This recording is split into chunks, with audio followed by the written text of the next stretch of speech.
Vamos meditar um pouquinho na palavra de Deus, vamos refletir algo que Deus tem para nós, para o meu coração, para o seu coração, que com certeza Deus não nos deixa na ansiedade, na expectativa. Deus, Ele está sondando os nossos corações e Ele sabe o que nós precisamos. Então nesta manhã, se você veio para um culto pedindo algo de Deus, Deus tem algo para você então. Porque Deus é aquele que conhece o interior do nosso ser. A Bíblia nos diz que a palavra de Deus, ela penetra numa divisão que somente Deus pode ir, que é a divisão entre a alma e o espírito. A alma diz a respeito às questões volitivas, ao meu querer, aos meus sentimentos, à minha razão. E o espírito é aquela sede onde o Espírito de Deus vem e habita sobre nós, onde o Espírito Santo vem e fala ao nosso coração, onde está a sede da nossa consciência. É ali que o Espírito Santo fala.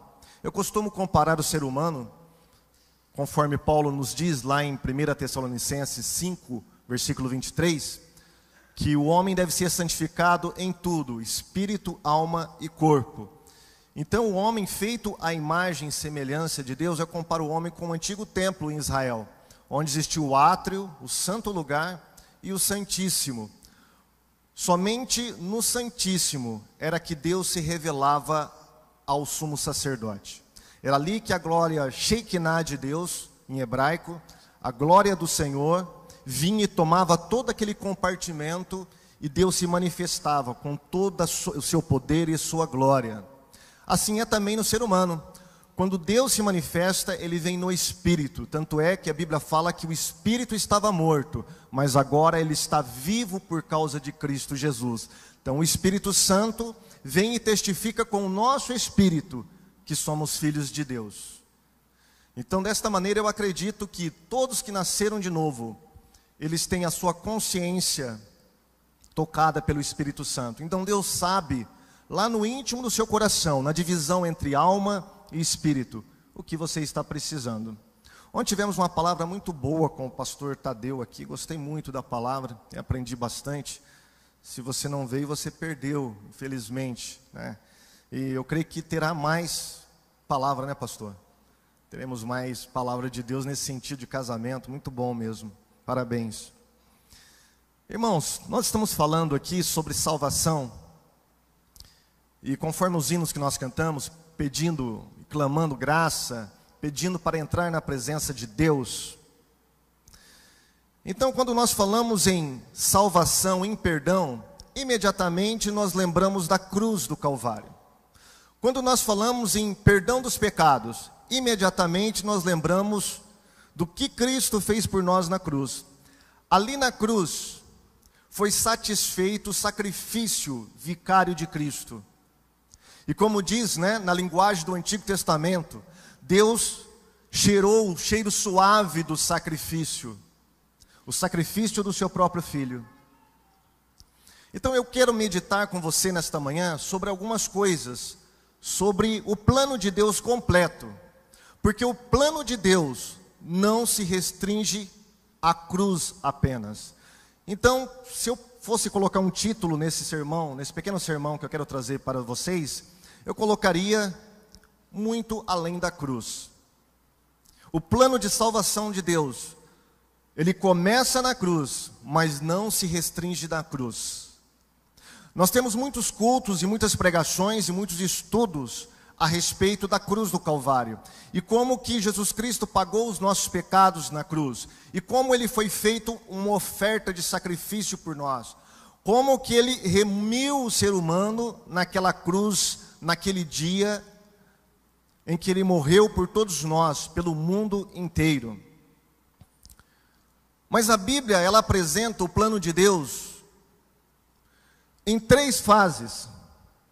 A primeira fase, ela começa justamente na cruz. Ai de nós se Jesus Cristo não tivesse morrido por nós naquela cruz. Tudo isso que nós estamos fazendo aqui nesta manhã, e faremos à noite, se Deus assim o permitir, seria inútil, seria inválido, não teria eficácia nenhuma, seria obras mortas. Tudo isso não passaria de mera religião.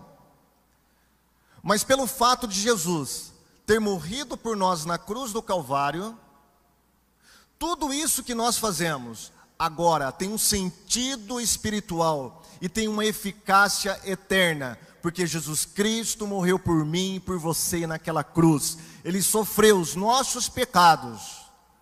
A dor física de Cristo, irmãos, não foi tão terrível assim, foi muito ruim mesmo, indescritível. Mas a pior dor foi aquela hora que ele diz que Deus se separou dele. Ele faz aquele alto clamor, e ele sente no seu espírito que havia agora uma parede de separação entre ele e o Pai. Por quê?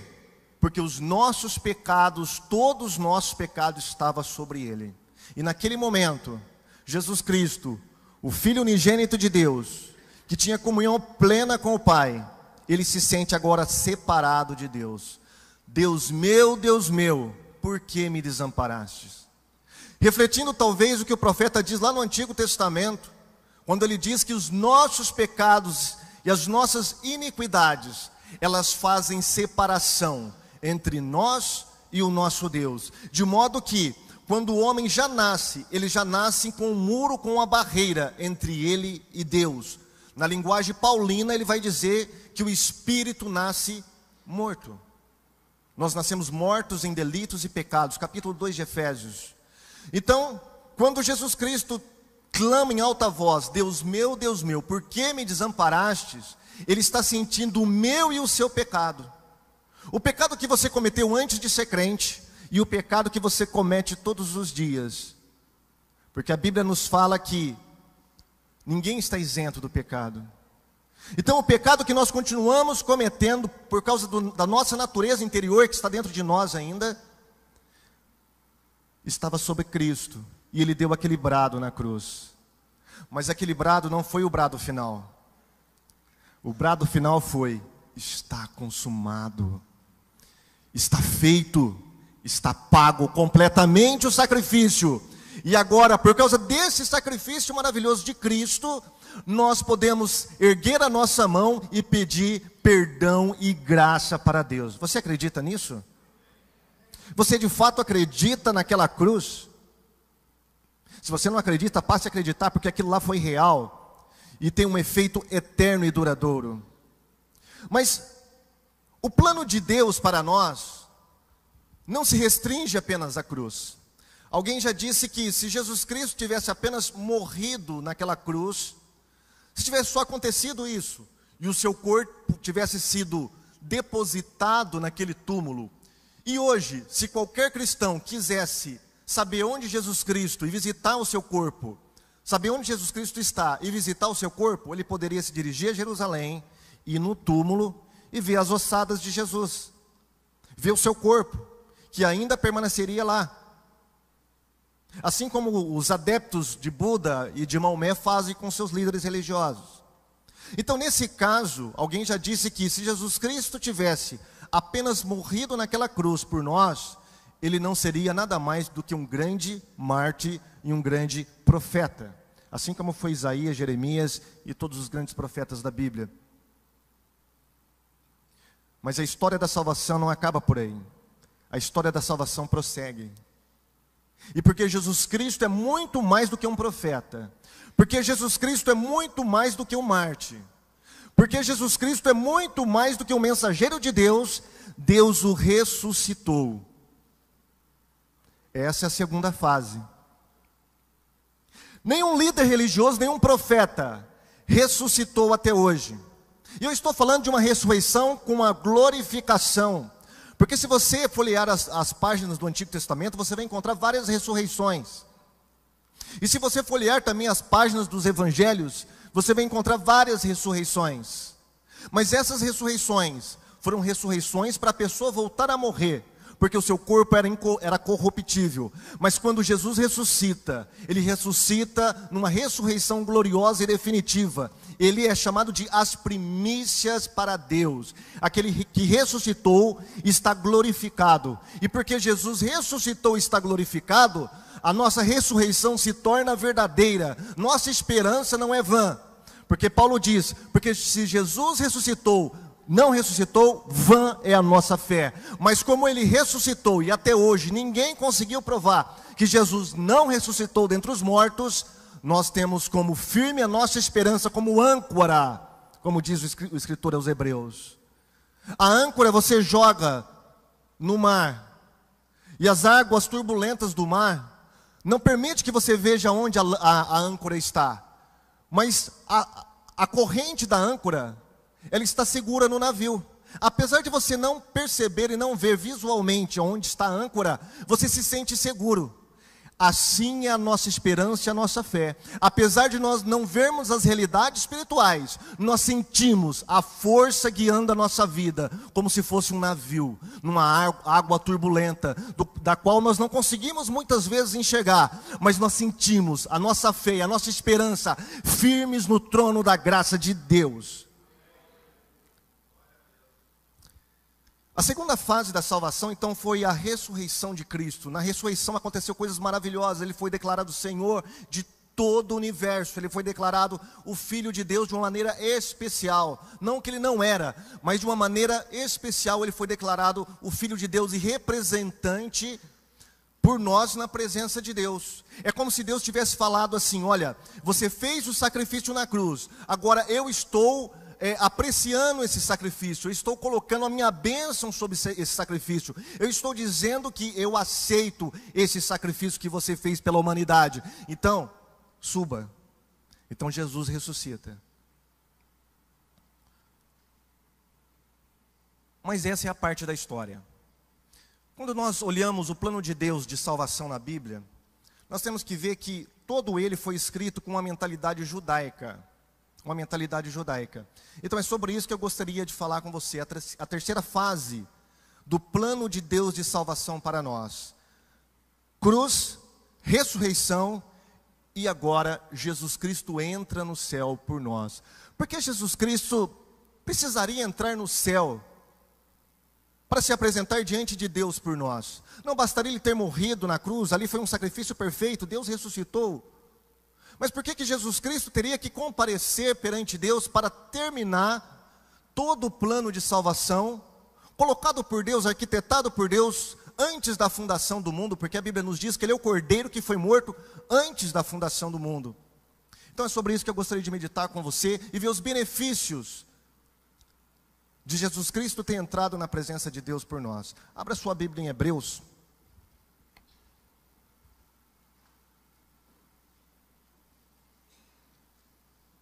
Capítulo 10 de Hebreus.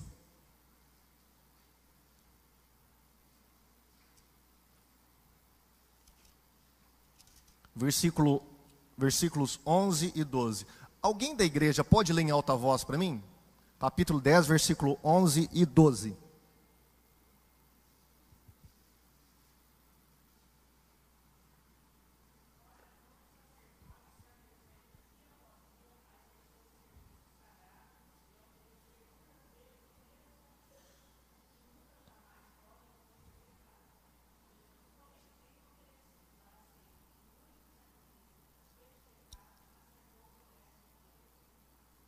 Muito bem, muito bem. Agora vamos no primeiro capítulo desse mesmo livro, versículo 3.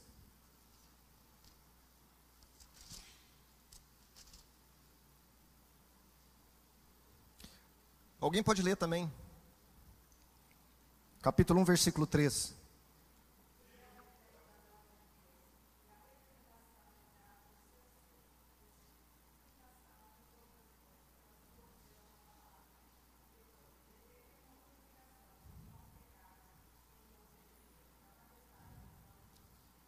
Muito bem. Vocês perceberam aí uma sequência. Jesus, ele paga os nossos pecados, ele se torna um sacrifício santo e vivo diante de Deus, só que ele entra e se assenta à mão direita de Deus. E essa expressão é uma expressão corriqueira no livro de Hebreus. O livro de Hebreus é um livro que coloca Cristo como o excelente, as excelências do ministério de Cristo em comparação ao ministério terreno que era estipulado no Antigo Testamento. Por exemplo, no capítulo nos capítulos 1, 1, 2 e 3 ali de Hebreus, ele vai falar que Cristo, ele é superior e muito melhor do que os anjos, porque ele herdou um nome muito mais excelente do que qualquer anjo, porque ele se assentou à destra de Deus. Depois o escritor, ele vai meditar sobre o papel de Moisés, e falar que Cristo é muito superior, o ministério de Cristo é muito superior ao ministério de Moisés. E depois ele vai falar sobre o grande pacto que Deus tinha feito no Sinai com o povo de Israel. Então ele vai falar que o que Cristo fez na sua carne, na cruz, o segundo pacto, ou chamado nova aliança, é muito superior ao antigo pacto. De modo que o antigo pacto, ele está se desgastando, segundo a linguagem de Hebreus, ou seja, está acabando e vai deixar de existir. E no seu lugar vai ter o pacto do Filho de Deus, a nova aliança. Depois ele vai prosseguir e vai mostrar que Jesus, ele é superior ao sacerdócio araônico, o sacerdócio de Arão, irmão de Moisés. Ele vai mostrar que Cristo, o tipo de sacerdócio que Cristo herdou, ou que Cristo assumiu, é muito superior ao sacerdócio de Arão.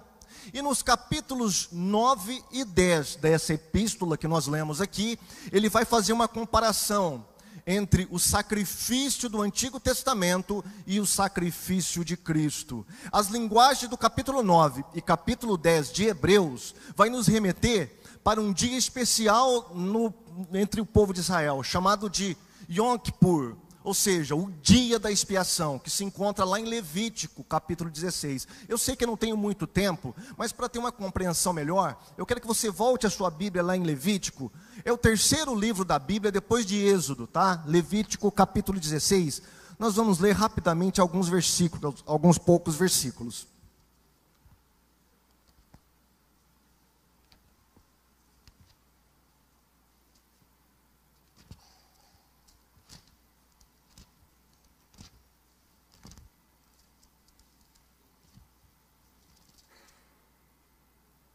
A partir do verso 15, irmãos, nós vamos ler aqui. Por que é importante ler isso aqui? Porque se você não entender o que está acontecendo aqui, você não vai entender nada do que o escritor aos Hebreus diz no capítulo 9 e 10. Tá? Então vamos ler rapidamente aqui. Eu nem vou pedir para alguém ler, porque eu quero ler rapidamente, tá ok? Versículo 15 do capítulo 16. Depois degolará o bode da expiação, que será para o povo, e trará o seu sangue para dentro do véu, e fará com que o seu sangue, como fez com o sangue do novilho, e o espargirá sobre o propiciatório e perante a face do propiciatório. Assim fará expiação pelo santuário por causa das imundícias dos filhos de Israel e das suas transgressões, segundo todos os seus pecados, e assim fará para a tenda da congregação que mora com eles no meio das suas imundícies. E nenhum homem estará na tenda da congregação quando ele entrar e fazer propiciação no santuário, até que ele saia. Assim fará expiação por si mesmo e pela sua casa, e por toda a congregação de Israel. Então sairá ao altar que está perante o Senhor e fará expiação por ele, e tomará do sangue do novilho e do sangue do bode, e o porá sobre as pontas do altar ao redor, e daquele sangue espargirá sobre ele com seu dedo 7 vezes, e o purificará das imundícias dos filhos de Israel, e o santificará. Havendo, pois, acabado de expiar o santuário e a tenda da congregação e o altar, então fará chegar o bode vivo. Arão porá as mãos sobre o bode, sobre a cabeça do bode vivo, e sobre ele confessará todas as iniquidades dos filhos de Israel, e todas as suas transgressões, segundo todos os seus pecados, e os porá sobre a cabeça do bode, e enviá-lo-á ao deserto pela mão de um homem designado para isso. E aqui ele vai continuar falando, e aí no final, versículo 34, ele diz: e isto vos será por estatuto perpétuo, para fazer expiação pelos filhos de Israel de todos os seus pecados, uma vez no ano, e fez Arão como o Senhor ordenara a Moisés. O que o escritor de Hebreus está falando para nós no capítulo 9 e 10? Ele está falando que Jesus Cristo, de uma forma análoga, ele está fazendo uma analogia, que Jesus Cristo, ele está cumprindo essa expiação de Yom Kippur, do dia da expiação, de Levítico 16. Em Levítico 16 há uma ordem bem clara. Deus disse para o sumo sacerdote: olha, haverá um dia, apenas um dia, no ano todo, que vocês farão expiação por todo Israel, coletivamente, não é individualmente como no sacrifício do dia a dia. é um dia especial. Esse dia será um dia de descanso e ninguém fará nada nele, apenas levarão as suas ofertas. E o sacerdote, ele vai escolher uma novilha e 2 bodes. A novilha, ele vai sacrificar por causa do seu pecado e por causa do pecado da sua casa. Agora, o bode, ele vai lançar sorte no bode. Um bode, ele vai para o deserto e o outro será sacrificado e derramará o seu sangue. O que você vai fazer, Arão? Você vai pegar todos os pecados, simbolicamente, dos filhos de Israel, e vai colocar a sua mão sobre a cabeça do bode. E quando você fizer isso, os pecados simbolicamente serão transferidos para o bode. E esse bode será lançado ao deserto. O outro bode que ficou vivo, você vai fazer um sacrifício, vai matá-lo e o seu sangue você vai espargir em todo o santo lugar. Dessa maneira, havia apenas um dia em que o sumo sacerdote entrava nos santos dos santos, no último compartimento detrás do véu. E ninguém poderia entrar, porque ninguém tinha acesso à presença de Deus, nem mesmo os sacerdotes, nem mesmo os levitas, apenas o sumo sacerdote. E isso depois que ele fizesse a purificação pela sua casa e pelos seus próprios pecados. O que o escritor de Hebreus está falando? Capítulo 9 e capítulo 10, ele nos diz que agora Jesus Cristo cumpre o Yom Kippur, é o Yom Kippur de Deus. Porque se no antigo rito judaico o sacerdote entrava uma vez por ano, antes fazendo purificação por si mesmo, agora Cristo, que ofereceu a si mesmo com sangue superior ao de bodes e ovelhas, ele entrou diretamente na presença de Deus. Jesus não ficou no templo ali somente, ele entrou direto, ressuscitou da cruz, ressuscitou e foi diretamente além do véu. Eu não tenho tempo para discorrer sobre outros versículos aqui, porque o tempo não me permite. Mas, o que Jesus Cristo fez ali no véu? Por que Jesus Cristo teve que entrar e sentar à direita de Deus? É porque o sumo sacerdote, após ele matar o novilho, ele tinha que entrar com este sangue e apresentar diante da arca e do propiciatório, que era a tampa da arca. Então ele tinha que espargir. E ali Deus via que o sangue fazia a cobertura, não era a limpeza ou retirar o pecado, não, era apenas uma cobertura dos pecados dos filhos de Israel. E Deus aceitava aquele sacrifício e as pessoas eram consideradas perdoadas por Deus ali no antigo Israel. O que Cristo faz? Por que Cristo teve que subir aos céus e sentar à direita de Deus? Ele estava cumprindo o Yom Kippur, ele com o seu sangue, então ele chega agora na presença de Deus. O céu então é comparado ao grande tabernáculo de Israel. Ele chega e apresenta diante de Deus o seu próprio sangue por nós, por mim e por você. E é por isso que nós somos considerados perdoados e agraciados na presença de Deus.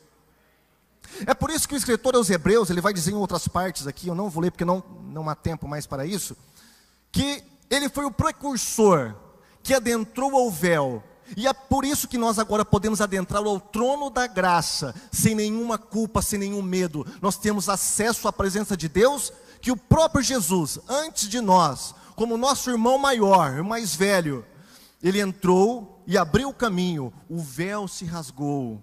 Se você abrir a sua Bíblia no capítulo 27, versículo 51 de Mateus, você vai perceber que aconteceu alguma coisa na cruz. Quando Jesus Cristo estava morrendo na cruz, o escritor Mateus, ele diz que o véu do templo se rasgou de alto a baixo. O véu de verdade mesmo do templo. Ele diz que se rasgou. E isso era uma premonição, um prelúdio, do que viria a acontecer espiritualmente com Jesus Cristo e a sua obra lá no céu. Por quê? Porque a Bíblia nos diz aqui em Hebreus que Jesus Cristo, o próprio véu é a sua carne.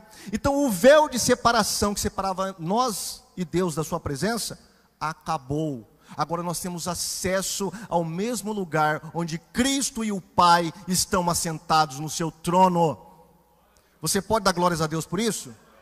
Amém. Quais são os benefícios disso para nós?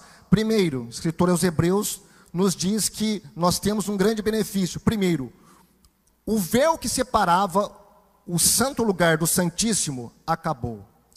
Nenhum israelita poderia entrar nos santos dos santos. Ninguém, nem profeta, nem grandes líderes, nem grandes patriarcas, ninguém.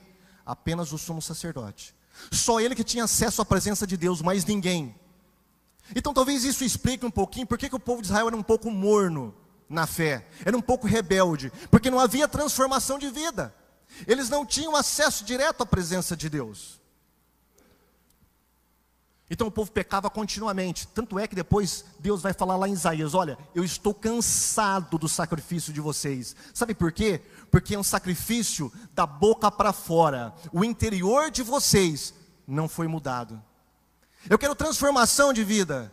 Mas lá em Jeremias capítulo 31, ele vai dizer: vai chegar um dia em que eu vou escrever as minhas leis nos seus corações. Eu tirarei o coração de pedra e colocarei um coração de carne. Que dia é esse? O dia em que Cristo morreu, ressuscitou e ascendeu aos céus, se apresentou diante de Deus por nós.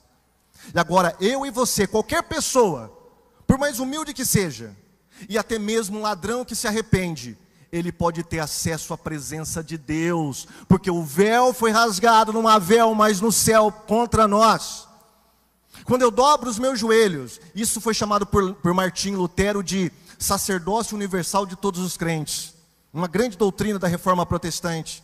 Quando eu dobro o meu joelho agora, eu não preciso de intercessor, de um homem intercedendo por mim, não, o meu grande mediador está perante Deus, Jesus Cristo.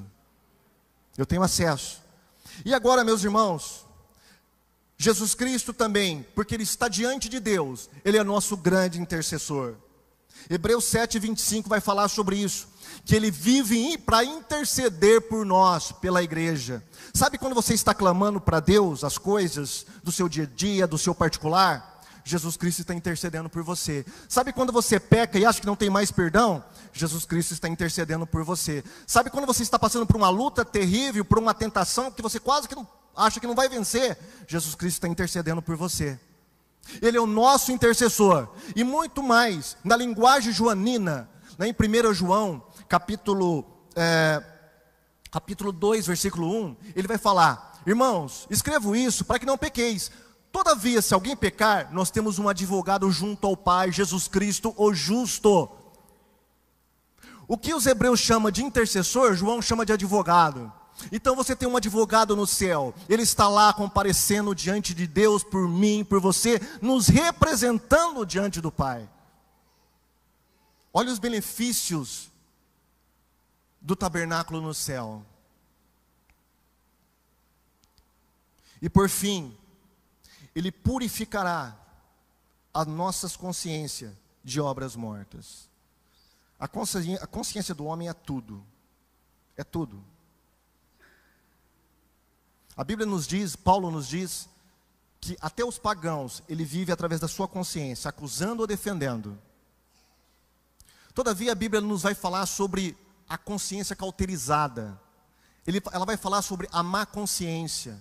Ela vai falar sobre consciência de obras mortas, consciência fraca. Então, até a consciência do ser humano, que é o alerta de Deus dentro do homem, quando o espírito humano está morto, o que acontece? A consciência não funciona.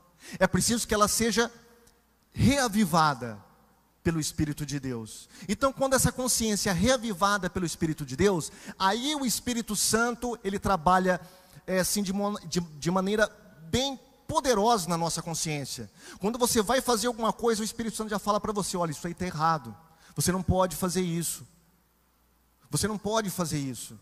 É o Espírito de Deus trabalhando. Por que isso acontece?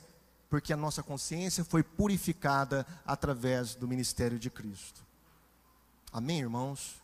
Você pode dar glórias a Deus, porque Cristo, Ele morreu por você, ressuscitou e está agora diante de Deus como sumo sacerdote. Só que o sacerdote entrava uma vez por ano continuamente e oferecia pecado. Jesus, Ele ofereceu um único sacrifício por todos sempre.